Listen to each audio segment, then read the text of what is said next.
Hi viewers, ഇന്ന് നമ്മളിവിടെ റെഡിയാക്കാൻ പോണത് മലബാർ ചിക്കൻ റോൾസ്. ഇത് എളുപ്പത്തിൽ ഉണ്ടാക്കുന്ന ഒരു റോൾസാണ്. നല്ലൊരു ഇഫ്താർ ഐറ്റമാണ്, അല്ലെങ്കിൽ 4 മണിക്ക് ഒരു സ്നാക്ക്. ഉണ്ടാക്കാൻ ഒരുപാട് ബുദ്ധിമുട്ടൊന്നുമില്ല, എളുപ്പത്തിൽ തീരും. അപ്പോൾ നമുക്ക് നോക്കാം. ഇഷ്ടപ്പെടുന്നു വിചാരിക്കുന്നു. ഉണ്ടാക്കി നോക്ക്.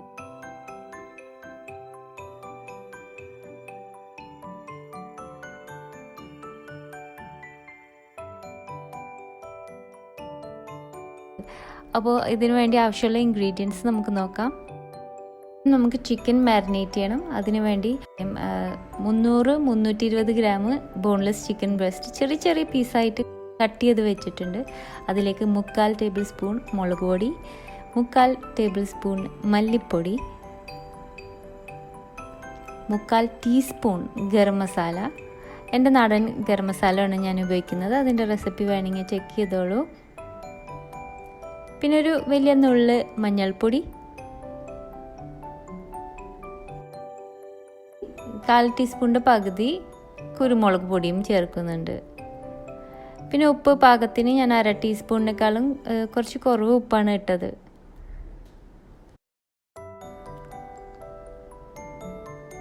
അപ്പോൾ ഇതൊക്കെയാണ് നമുക്ക് മാരിനേറ്റ് ചെയ്യാൻ വേണ്ടി ആവശ്യമുള്ള ഇൻഗ്രീഡിയൻസ്. ഒന്ന് മാരിനേറ്റ് ചെയ്ത് അത് പരട്ടി വെക്കാം. കുറച്ച് നേരം, ഒരു 20 മിനിറ്റ് ഒക്കെ മതിയാവും. ബാക്കി പണികൾ ആ സമയത്ത് നടക്കട്ടെ. ഫില്ലിങ്ങിന് വേണ്ടി ആവശ്യമുള്ള കുറച്ച് ഇൻഗ്രീഡിയൻസ് ആണ്: 2 സവാള നല്ല ചെറുതായിട്ട് ചോപ്പ് ചെയ്തത്, 1.5 ടേബിൾ സ്പൂൺ ഇഞ്ചി വെളുത്തുള്ളി ചതച്ച് അല്ലെങ്കിൽ പേസ്റ്റ് ആക്കിയത്, 1 ടേബിൾ സ്പൂൺ പച്ചമുളക് സ്ലൈസ് ചെയ്തത്, ഒരു വലിയ ടൊമാറ്റോ എടുത്തിട്ടുണ്ട്, ചോപ്പ് ചെയ്തിട്ടുണ്ട്. പിന്നെ 3/4 മുതൽ 1 കപ്പ് വരെ കാബേജ് ഷ്രെഡ് ചെയ്തത്,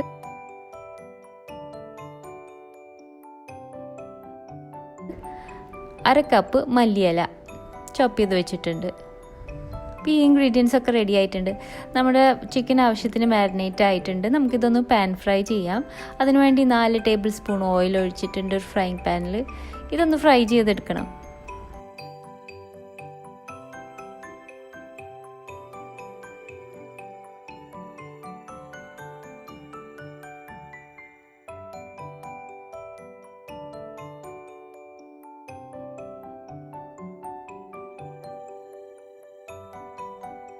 അഞ്ച് 6 മിനിറ്റ് കഴിഞ്ഞപ്പോൾ ഇങ്ങനെ ആയിട്ടുണ്ട്. ഇതിലേക്ക് കുറച്ച് കറിവേപ്പിലയും കുറച്ച് പുതിനയില ഓരോ തണ്ട് വീതം ഒന്ന് ചേർത്തിട്ടുണ്ട്, നല്ലൊരു ഫ്ലേവറിങ്ങിന് വേണ്ടിയിട്ടാണ്.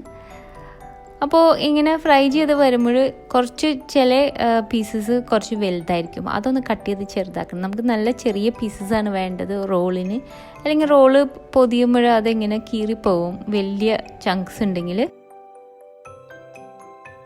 അപ്പോൾ ഇപ്പോൾ ചിക്കൻ നന്നായിട്ട് കുക്കായിട്ടുണ്ടെന്ന് അറിയുകയും ചെയ്യുക അത് കട്ട് ചെയ്യുമ്പോൾ. ചിക്കൻ ബ്രസ്റ്റ് ആകുമ്പോൾ ഓവർ കുക്ക് ചെയ്യരുത്, ഒരുപാട് നേരം കുക്ക് ചെയ്താൽ വല്ലാണ്ട് ഡ്രൈ ആയി പോവും.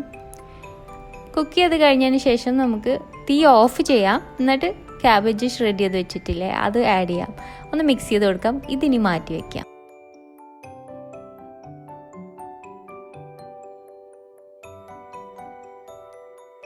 ഇനി അതേ പാന് തുടച്ച് ക്ലീൻ ആക്കിയിട്ട് അതിലേക്ക് നമുക്ക് ഫില്ലിങ്ങിന് വേണ്ടി ആവശ്യമുള്ള ഇൻഗ്രീഡിയൻസ് റെഡിയാക്കാം. അപ്പോൾ 3 ടേബിൾ സ്പൂൺ ഓയിൽ ചൂടാക്കിയിട്ടുണ്ട്. ചൂടായി വരുമ്പോൾ 1/4 ടീസ്പൂൺ ചെറിയ ജീരകം.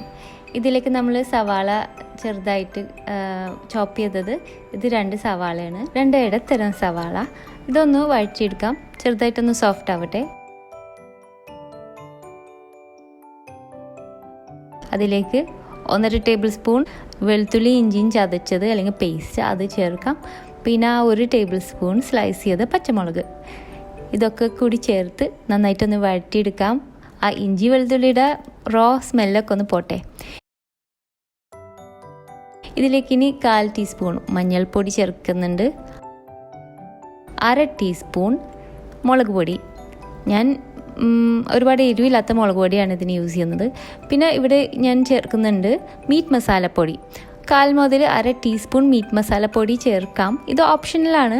ഞാനൊരു മീറ്റ് മസാലപ്പൊടിയുടെ റെസിപ്പി ഇട്ടിരുന്നു, അത് വേണമെങ്കിൽ ചെക്ക് ചെയ്യാം. അത് ചേർക്കുമ്പോൾ ഒന്നും കൂടി ഒരു ഡിഫറെൻറ്റ് ടേസ്റ്റാണ്. പിന്നെ 2 ടീസ്പൂൺ ഗരം മസാല, എൻ്റെ നാടൻ ഗരം മസാലയാണ് ഉപയോഗിക്കുന്നത്. വളരെ നല്ല റെസിപ്പിയാണ്. അത് ഇതുവരെ ട്രൈ ചെയ്യാത്തവർ ട്രൈ ചെയ്യണം കേട്ടോ. അപ്പോൾ ഇത് ഒക്കെ കൂടി ചേർത്ത് ഒന്നും കൂടി കുക്ക് ചെയ്തെടുക്കാം.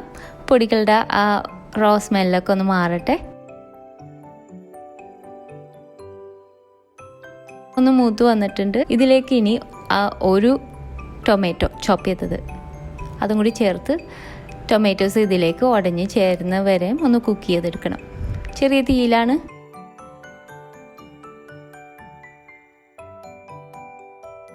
ഉപ്പ് പാകത്തിനിടാം. കുറച്ച് ഉപ്പ് മതി, ഒരു 1/4 ടീസ്പൂൺ.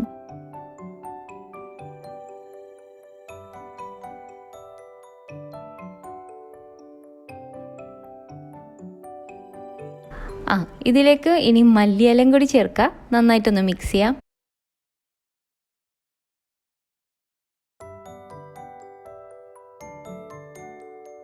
എന്നിട്ട് നമ്മൾ നേരത്തെ മാറ്റി വെച്ച ചിക്കൻ, ഫ്രൈ ചെയ്ത ചിക്കൻ, ക്യാബേജൊക്കെ ചേർത്തത് അതും കൂടി ഇട്ട് ഈ മസാലയിൽ നന്നായിട്ടൊന്ന് മിക്സ് ചെയ്ത് കൊടുക്കണം. നന്നായിട്ട് ടോസ് ചെയ്ത് മസാല ഒക്കെ ഒന്ന് പിടിക്കട്ടെ. അതും മാറ്റി വയ്ക്കാം.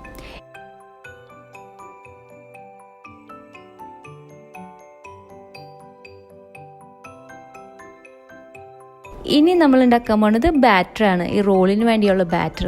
അപ്പോൾ ഒരു മിക്സി ജാറിലേക്ക് 2 മുട്ട ഇടുന്നുണ്ട്, 1 കപ്പ് പാല്,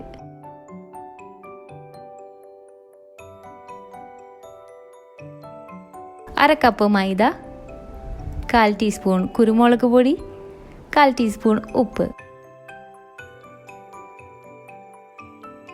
നന്നായിട്ട് അടിച്ചെടുക്കാം. അപ്പോൾ ഞാൻ ഒരു ഇൻഗ്രീഡിയൻറ്റ് മറന്നിരുന്നു, 1.5 ടേബിൾ സ്പൂൺ ഓയിൽ. ഇതും കൂടി ചേർക്കണം കേട്ടോ. അതിപ്പോൾ ചേർക്കുന്നുണ്ട്, ഒന്നും കൂടി അടിക്കുകയാണ് ഞാൻ. അപ്പോൾ ലൂസായിട്ടുള്ളൊരു ബാറ്ററാണ്, കണ്ടില്ലേ? അത് നമുക്ക് മാറ്റി വയ്ക്കാം. അപ്പോൾ ഇനി അതേ ഫ്രൈയിങ് പാൻ തന്നെ തുടച്ച് ക്ലീനാക്കി അതിലിങ്ങനെ നമുക്ക് ഒരു പ്രാവശ്യം ഒന്ന് എണ്ണ തടവി കൊടുക്കാം. വളരെ പുതിയ ഫ്രൈയിങ് പാൻ ആണെങ്കിൽ എണ്ണ കൂടുതൽ തടവരുത്, അല്ലെങ്കിൽ ബാറ്റർ ഇങ്ങനെ ഓടിക്കളിക്കും. ഒന്ന് ചെറുതായിട്ട് തടവിയാൽ മതി. എന്നിട്ട് നമുക്ക് ഈ ബാറ്റർ വളരെ തിന്നായിട്ടുള്ളൊരു ലെയർ ബാറ്ററാണ് കേട്ടോ ഒഴിക്കേണ്ടത്. ഈ പാനിൻ്റെ അടിഭാഗത്ത് നിൽക്കാൻ മാത്രമുള്ള അത്രയും ബാറ്റർ, കൂടിപ്പോകണ്ട. അപ്പോൾ ഇത് വേഗം കുക്ക് ചെയ്യും.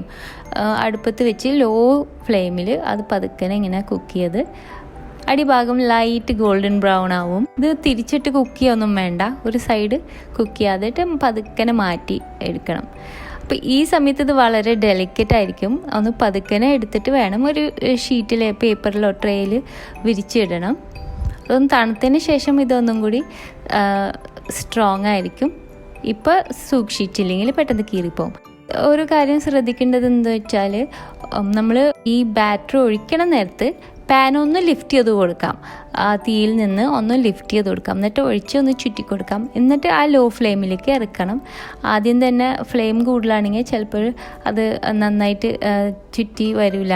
അപ്പോൾ അതുപോലെ നമുക്കെല്ലാം ഈ റോളിനുള്ള റാപ്പ് അല്ലെങ്കിൽ ആ ക്രേപ്സ് റെഡിയാക്കാം.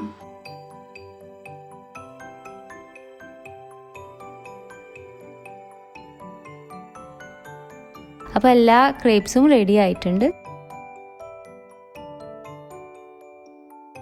അപ്പോൾ ഇനി നമുക്ക് റോൾസ് റാപ്പ് ചെയ്യാം.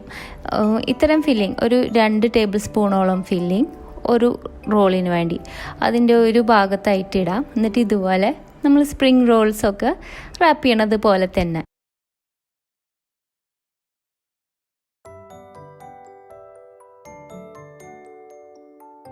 ഈ സൈഡ് പതുക്കനെ ഒന്ന് മടക്കി കൊടുക്കാം. പിന്നെ മറ്റേ 2 എഡ്ജസ് ഉള്ളിലേക്ക് മടക്കാം. എന്നിട്ട് അറ്റം വരെ അങ്ങോട്ട് റോൾ ചെയ്യാം. ഇപ്പം നമ്മൾ ഇതിൻ്റെ ഒരു സൈഡിലേക്ക് കുക്ക് ചെയ്തിട്ടുള്ളൂ, കുക്ക് ചെയ്യാത്ത സൈഡിലാണ് കേട്ടോ ഫില്ലിങ് ഇടേണ്ടത്. ആ സൈഡ് കുക്ക് ചെയ്യാത്ത കാരണം ഇത് തന്നെ ഒട്ടിക്കിട്ടും. ഇതിന് മാവും പേസ്റ്റൊന്നും ഇടണ്ട, ഇത് ഒട്ടാൻ വേണ്ടിയിട്ട്. ആ ഉൾഭാഗം വേവ് കുറവായതുകൊണ്ട് അത് താനെ ഒട്ടിപ്പിടിച്ചോളും. അങ്ങനെ നമുക്ക് എല്ലാ റോൾസും റെഡിയാക്കാം. ആ മടക്ക് വീണേക്കുന്ന സൈഡ് താഴെ വെച്ചിട്ട് അത് മാറ്റി വെച്ചിട്ടുണ്ട് എല്ലാം. ഇനി നമുക്ക് എഗ് വൈറ്റിൽ ഒന്ന് മുക്കണം. ഇവിടെ ഞാൻ മുട്ട അല്ല എടുത്തിരിക്കുന്നത്, 2 മുട്ടയുടെ വെള്ള. ഈ റോൾസിന് മുട്ട മുഴുവൻ യൂസ് ചെയ്യുകയാണെങ്കിൽ ചിലപ്പോൾ ഒരു മുട്ട മണം അടിക്കാൻ സാധ്യതയുണ്ട്. അതാണ് മുട്ടയുടെ വെള്ള മാത്രം അടിച്ചെടുക്കുന്നത്. അതിൽ മുക്കിയിട്ട് ബ്രെഡ് ക്രംസ് ആവശ്യത്തിന് എടുക്കാം. നന്നായിട്ട് എല്ലാ സൈഡും ആ 2 എഡ്ജസൊക്കെ കോട്ടായി കിട്ടണം. അപ്പോൾ ഒരു 8 വലിയ റോളാണിത്. ഇനി നമുക്ക് ആ പാൻ ഒരു പ്രാവശ്യം കൂടി എടുക്കാം. അതിലേക്ക് ശാലോ ഫ്രൈ ചെയ്യാനുള്ള അത്രയും ഓയിൽ ഒഴിച്ചിട്ട് ഇനി നമുക്ക് 2-3 എണ്ണമായിട്ട് ഫ്രൈ ചെയ്തെടുക്കാം. പിന്നെ നിങ്ങൾ കല്യാണം കഴിക്കാത്ത കുട്ടികളൊക്കെ ആണെങ്കിൽ എണ്ണയിൽ ഓരോന്നിട്ട് ഫ്രൈ ചെയ്യുമ്പോൾ കൈ പ്രത്യേകിച്ചും ശ്രദ്ധിക്കണം. കയ്യിൽ പൊള്ളി അടയാളങ്ങളും ഒന്നും വരുത്താതെ ശ്രദ്ധിക്കണം.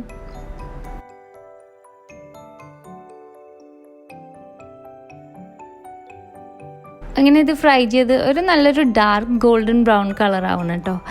ഈ കട്ട്ലറ്റിൻ്റെ ഒക്കെ പോലത്തെ ആ കളർ തന്നെ ആവണം. എനിക്ക് ഈ ഡാർക്ക് ഗോൾഡൻ ബ്രൗൺ കളറാണ് ഇഷ്ടം ഈ റോൾസിന്, ഒരുപാട് ലൈറ്റ് ആവാത്തത്. അപ്പോഴാണ് കുറച്ചും കൂടി ഒരു ക്രിസ്പി ആയിട്ട് തോന്നുന്നത്. ഇപ്പോൾ ഇതെന്ന് വെച്ചാൽ പുറത്ത് നല്ല ക്രിസ്പി ആയിട്ടുള്ള ബ്രെഡ് കോട്ടിങ്, ഉള്ളിൽ റോള് സോഫ്റ്റുമാണ്, എന്നിട്ട് അതിൻ്റെ ഉള്ളിൽ ആ ചിക്കൻ ഫില്ലിങ്. അപ്പോൾ കടിക്കുമ്പോൾ ഒരു പ്രത്യേക ടേസ്റ്റാണ്. അതും ചൂടോടുകൂടി കഴിച്ചാൽ പറയണ്ട. ചൂടോടുകൂടി തന്നെ സെർവ് ചെയ്യാൻ നോക്കണം കേട്ടോ.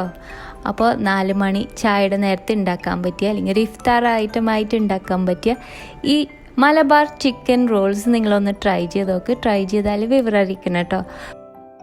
പിന്നെ നിങ്ങൾ ആദ്യമായിട്ടാണ് എൻ്റെ ചാനൽ കാണണമെങ്കിൽ ഒന്ന് സബ്സ്ക്രൈബ് ബട്ടൺ ക്ലിക്ക് ചെയ്യണം. പിന്നെ അപ്ഡേറ്റ്സ് എല്ലാം കിട്ടണമെന്നുണ്ടെങ്കിൽ ആ ബെല്ലൈക്കോണും കൂടി പ്രസ് ചെയ്യണം കേട്ടോ.